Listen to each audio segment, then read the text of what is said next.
இயேசு கப்பர்நாகுமிலேயே நற்செய்தி பணியை ஆற்றி வருகின்றார். அவர் அந்த கப்பர்நாகுமிலேயே என்ன செய்தார், என்னெல்லாம் அற்புதங்களை நிகழ்த்தினார், எவ்வாறெல்லாம் நற்செய்தி பணியை ஆற்றினார் என்று அந்த நற்செய்தியாளர் விரிவாக தரவில்லை. ஆனால் அவர் தொழுநோயாளியை குணப்படுத்தியதை ஒரு முக்கியமான ஒரு பகுதியாக தருகின்றார். என் அன்பு தோழமை உறவுகளே, இன்றைய நாள் நற்செய்தியிலே இயேசு ஒரு தொழுநோயாளியை குணப்படுத்துகின்றார்.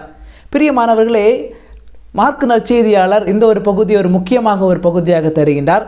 இந்த குணப்படுத்தல் நிகழ்ச்சியிலேயே 2 நபர்கள் முக்கியமாக கருதப்படுகிறார்கள். ஒன்று தொழுநோயாளி, இன்னொன்று இயேசு. அந்த தொழுநோயாளி விலக்கப்பட்டவராக, தீட்டுப்பட்டவராக சமுதாயத்திலே கருதப்படுகின்றார்.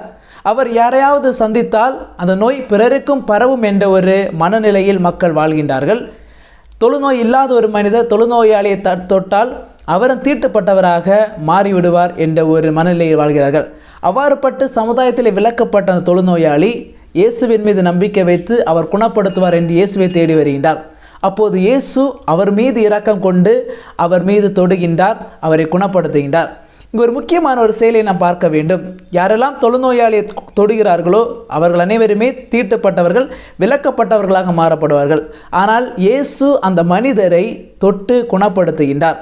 இது எவ்வாறு என்று நாம் நினைத்து பார்த்தோம் என்றால், தீமையானவர்கள் நல்லவர்களோடு பழகின்ற பொழுது அந்த நல்லவர்களும் தீமையானவர்களாக மாறுவார்கள் என்ற ஒரு மனநிலை சமுதாயத்தில் இருந்து காணப்படுகின்றது. ஆனால் இயேசு நல்லவர். அவரை நோக்கி இந்த தீட்டுப்பட்டவர் வருகின்ற பொழுது அவர் தீட்டுப்பட்டவராக மாறவில்லை, அந்த தீட்டுப்பட்டவரை குணப்படுத்துகின்றார், அவரை ஒரு நல்லவராக மாற்றுகின்றார்.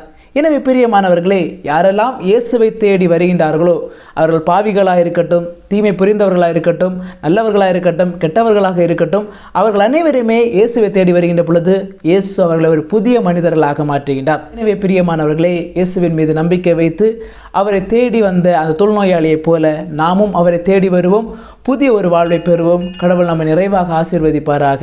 ஆமென்.